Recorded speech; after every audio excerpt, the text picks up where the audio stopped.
Herkese merhaba. Bugün de yanımızda çok yakışıklı bir otomobil var. Peugeot 308'in elektrikli versiyonu Peugeot E308.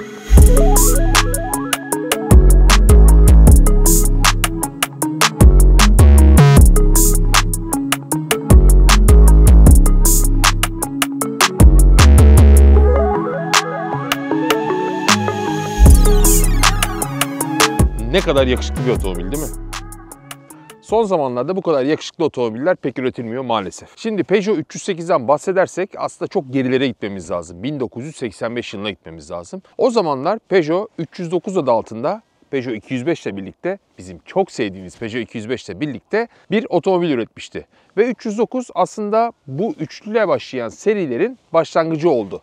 Ve ondan sonra da hatchback serisi devam etti. Ne geldi sonrasında? Hepimizin yine çok yakından bildiği Peugeot 306, hatta onun GTI versiyonu harikadır, bayılırım. Şimdiye kadar 306'm olmadı fakat eğer böyle bir koleksiyon kuracak olsam hatchler arasında bir 306 GTI'de isterim. Sonrasında rakamlar tek tek artmaya devam etti. 306 sonrasında 307 geldi ve sonrasında da yine 308 olarak hayatına devam etti.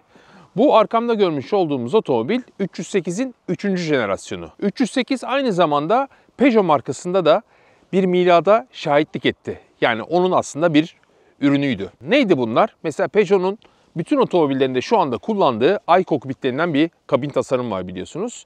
308 ile birlikte geldi. EMP2 platformu yine aynı şekilde 308 ile birlikte geldi. Ve o platformdan artık bütün otomobiller üretiliyor. Tabii platform geliştirildi zamanla ama halen aynı platform kullanılıyor. Şimdi bu otomobil üzerinde konuşacak olursak şu anda 308'in Türkiye'de 2 tane motor seçeneği var. Bir tane benzinli, hepimizin yine yakından bildiği ve bütün otomobillerinde neredeyse kullandığı 1.2 litrelik 3 silindirli benzinli PureTech adını verdiği turbo motor. Arkamda görmüş olduğunuz otomobil ise yine Peugeot'un birçok modelinde kullandığı elektrikli motorun entegre edilmiş versiyonu. Ve buna da başına bir E harfi getirerek E308 diyorlar. Bu otomobilin kaputunun altında da yine aynı elektrik motoru var. 115 kW'lık yani 156 beygire denk gelen ve 270 Nm üreten bir elektrik motoru var. Otomobilin tabanında ise 54 kW'lık bir batarya yer alıyor. Bu sayede de bu otomobilin menzili WLTP normlarına göre 406 km. Şimdi bizim klasik testlerimizde aslında otomobilin bir çevresini dolaşıp otomobilin tasarımından biraz bahsediyoruz ama bu otomobili daha önce kullanmıştım ve oldukça ayrıntılı tasarımlarını incelediğim bir video mevcut. Bu yüzden çok fazla detaya girmek istemiyorum.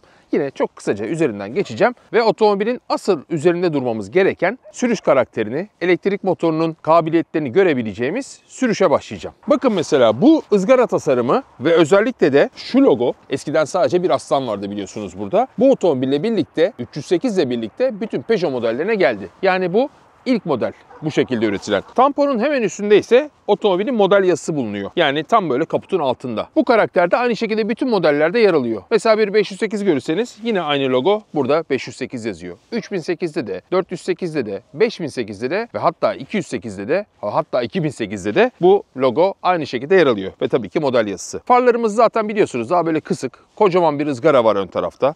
Farlar bu arada full LED olarak geliyor ama tabii en üst donanım olan GT paketiyle beraber Matrix LED oluyor. Yan taraftan baktığımız zaman bir önceki 308'e göre bu otomobilin boyu biraz daha büyümüş. 55 mm kadar daha büyümüş. Yine paketlere göre jant ebatlarımız değişiyor. Ayna rengimiz değişiyor. Yine ufak tefek detaylar var. Jant ebatlarından bahsetmişken donanımlara göre yine jant ebatları da değişiyor. Başlangıç donanımı olan Active Prime'da 16 inç jantlar geliyor. Onun hemen üstüne Allura çıktığımız zaman jantlar 17'ye büyüyor ama tabii ki GT'de yine ne olacak? En büyük, en güzel jant olacak. Yani 18 inç ebadında oldukça güzel tasarımlı, çift renkli, güzel jantlarımız geliyor. Bir önceki 308 ile boyutlarını kıyaslamıştık. Otomobilin tavanı da biraz daha aşağı doğru alınmış. Daha sportif ve daha uzun görünmesi amacıyla. Bu tabii neye yaramış? Otomobilin özellikle rüzgar direnç katsayısı 0.28 CD'ymiş. Oldukça daha rüzgara az direnen, dolayısıyla daha az tüketen ve daha performanslı bir otomobil haline gelmiş. Elektriklerde bu çok önemli biliyorsunuz. Ve yeni modellerde artık bu da çamurluklarda da öndeki amblem yer alıyor. Yani Peugeot'un amblemi. Arkaya doğru geçtiğimiz zaman ise yine donanım paketlerine göre otomobilin stop lambaları değişiyor. İlk başlangıç donanım paketi ve sonraki donanım paketinde stop lambalarının şuradaki yanan şekilleri biraz daha değişik. Eğer GT alırsanız GT'de şu şekilde böyle çapraz yanıyor. Otomobilin bir elektrikli mi yoksa benzinli mi olduğunu çok fazla bir yerden anlayamıyorsunuz. Arkasına geçtiğiniz zaman şurada bir E logosu, mavi E logosu varsa bilin ki bu Peugeot modeli bir elektrikli model. Burada da aynı şekilde E308 yazıyor. Hemen arkada diğer tarafa baktığımız zaman da burada da değişik bir şekilde aslında otomobilin donanım paketi yazıyor. GT. Öndeki maskeli yapının burada da devam ettiğini de söylemem lazım. Stoplar ortadan sanki devam ediyormuşçasına burada bir siyah yer var. Onun hemen altından bagajı açıyorsunuz. Bu arada bagaj elektrikli olarak açılmıyor.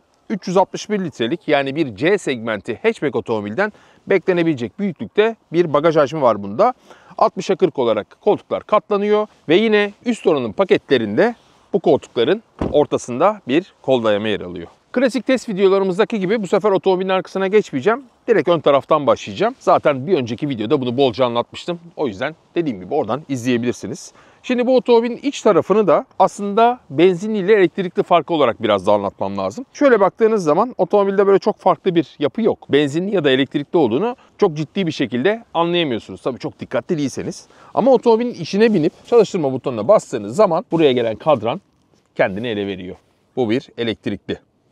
Onun dışında benzinli modellerdeki GT donanım paketlerinde de olduğu gibi bu otomobilde yine burada direksiyonun altında bir GT yazısı var, ibaresi var. Yine GT'lerde burada iToggles geliyor. iToggles'da aslında kısa yol tuşu olarak adlandırabiliriz ama onu da dijital bir ekran olarak yapmışlar. Ve buradaki bu dijital butonlara, sanal butonlara kendi çok kullandığınız öğeleri ya da aplikasyonları aktarabiliyorsunuz, atayabiliyorsunuz daha doğrusu. Hemen altında da yine fiziksel butonlar yer alıyor.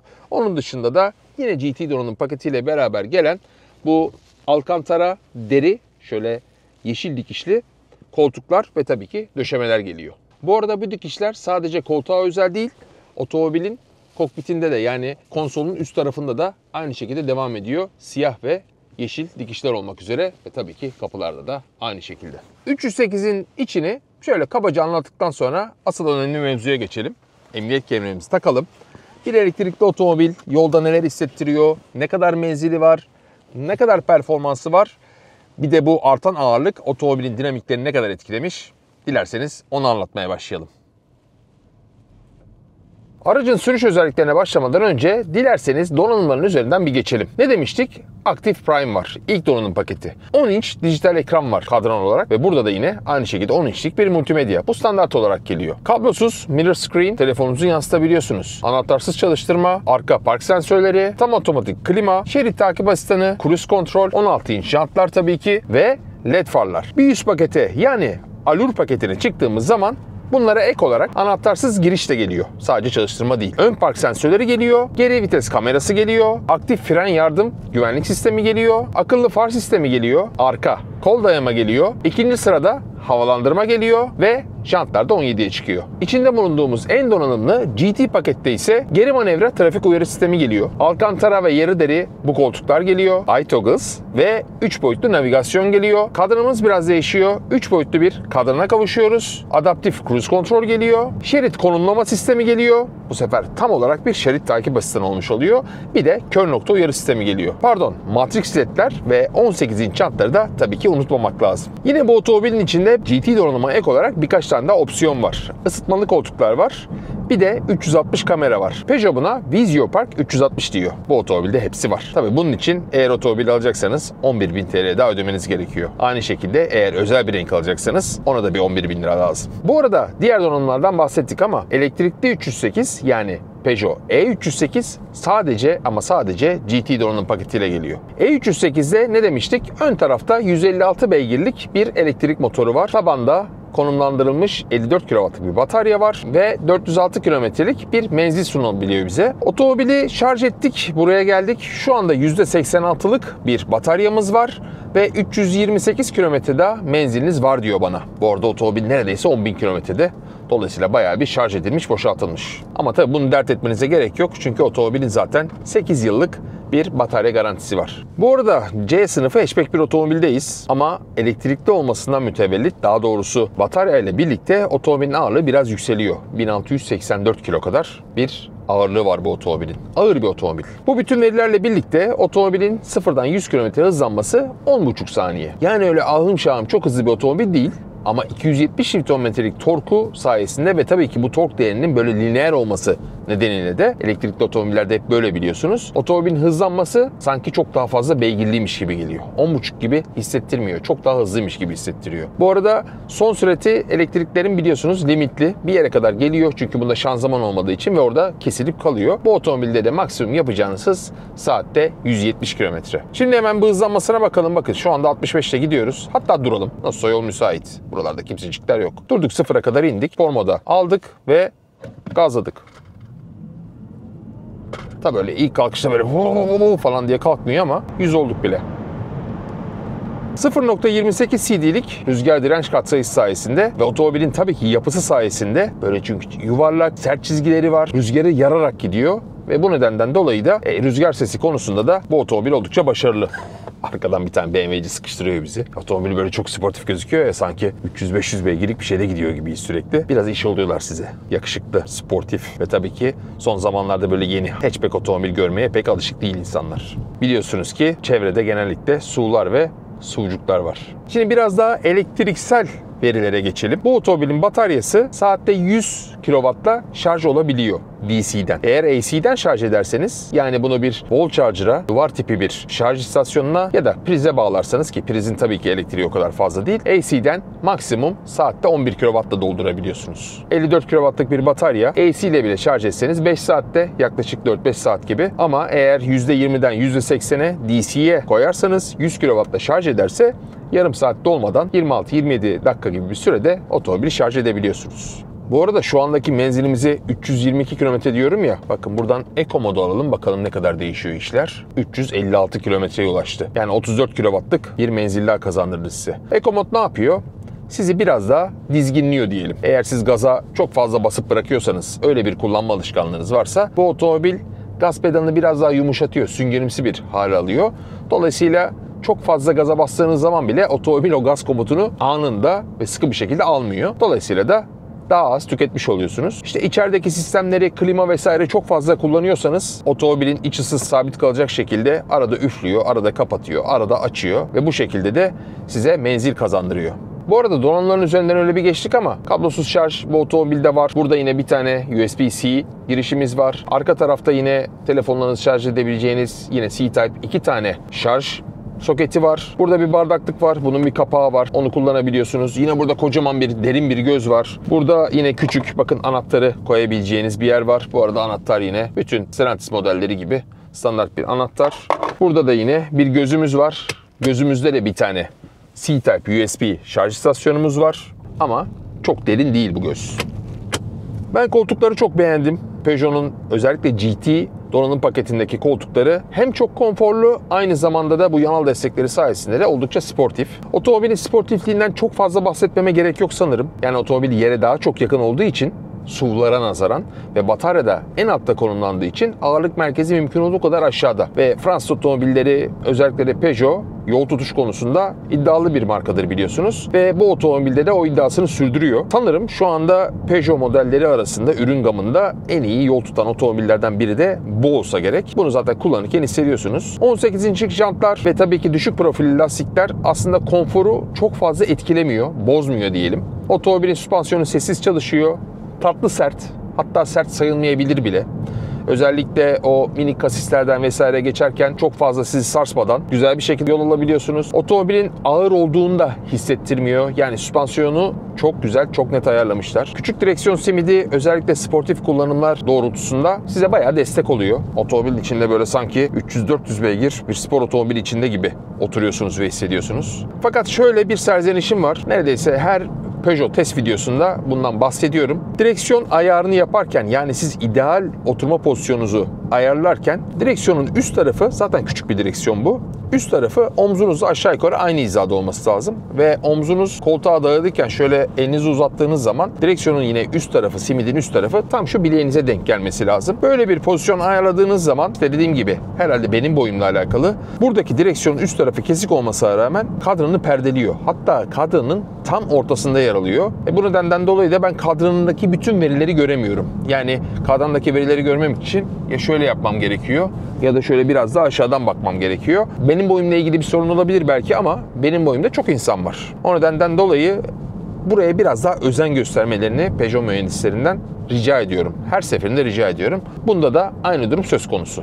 Yani Eco moddayız diye dip gaz yaptığınız zaman otomobilin gitmediğini de zannetmeyin. Aslında bayağı bir gidiyor. En başta dediğim gibi yani otomobil sanki 150 beygir değil de böyle 200 beygirler civarında bir his veriyor size. Bakın şuradan hızlı çıkalım.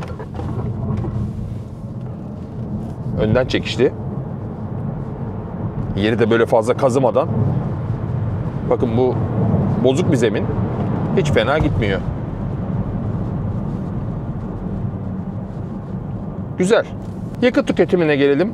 Pardon, daha doğrusu elektrik tüketimine gelelim. Otomobilin katalog verisi 100 kilometrede 15.1 kW yaktığını söylüyor. 100 kilometrede 15 yakması demek. İşte 400 kilometrede 60'lara denk geliyor. Bu otomobilin de zaten menzili katalog üzerinde WLTP normlarına göre 405 kilometre civarında. Yani aşağı yukarı aynı verilere denk geliyor. Fakat kullanırken o 400 kilometreyi normal kullanımda yapmanız bence pek mümkün değil. Onu baştan söyleyeyim. 300'lerinde aşağısına inmezsiniz diye düşünüyorum.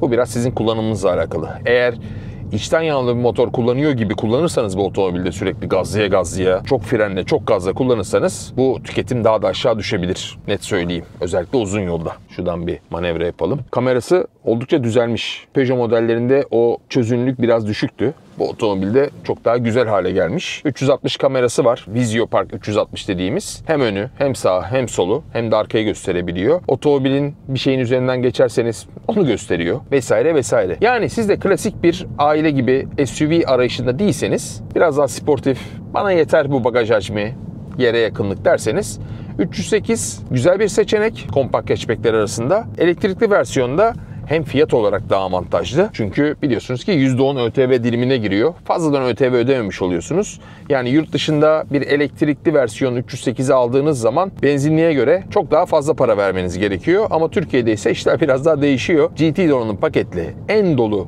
otomobilin fiyatı, E308'in fiyatı 1.865.000 yerine kampanyalı olarak 1.688.000 TL. Yani bu fiyatlara bu kadar dolulukta, bu kadar kullanım maliyeti bu kadar düşük olan ve kullanırken de keyif veren başka bir otomobil bulmanız pek mümkün değil. Tabii hatchbacklerden bahsediyorum. Çünkü her yer su kaynıyor. Aşağı yukarı aynı fiyatlara bir BSUV alabiliyorsunuz.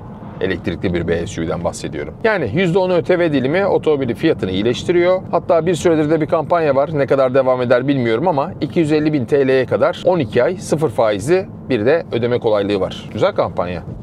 Gelelim sorumuza. Ben bu otomobili alır mıyım? Eğer bir bekar olsaydım, tek başıma yaşıyor olsaydım ya da bilmiyorum belki tek çocuklu bir aile olsaydım bu otomobil güzel bir otomobil. Biraz da otomobil kullanmayı seviyorsanız, hızlı kullanmayı seviyorsanız, performans arıyorsanız, virajlar vesaire böyle bir otomobil alabilirsiniz. Dediğimiz gibi kullanım maliyetleri de çok düşük, işletme maliyetleri. Fakat benim 12 yaşında ikizlerim var. Biraz bize bagaj da lazım. Biraz böyle de yüksek kullanmayı da seviyoruz. Eşim de çok fazla kullanıyor. Dolayısıyla bu otomobil bana göre değil. Bana göre değil derken bir hatchback bana göre değil. Biz SUV'ciyiz artık. Onun dışında da bence bu otomobilde başka bir sorun yok. Belki o sportif kullanmayı sevenler diyorum ya, biraz daha güçlü bir motor koysalar, biraz da bataryası büyük olsa, 450 kilometrelik bir menzile sahip, işte 210 beygir, 200 beygirlik bir motor olsa üzerinde, 300 küsür Nm'lik daha keyifli olabilir diye düşünüyorum. Ama böyle bir seçenek ne yazık ki yok. Otomobille ilgili sorularınız varsa aşağı yorum olarak yazarsanız biz onları cevaplarız. Umarım videoyu beğenmişsinizdir. Beğendiyseniz beğenme butonuna basarsanız seviniriz. Bizim için iyi bir şey bu. Kanalımıza zaten abone olduğunuzu düşünüyoruz. Eğer abone değilseniz abone olup özellikle o çan simgesine tıklayıp bildirimlerinizi açarsanız biz her yeni video yüklediğimizde ilk izleyenlerden biri de siz olursunuz. Hoşça kalın. Kendinize iyi bakın. Ben biraz daha şöyle gazlayayım.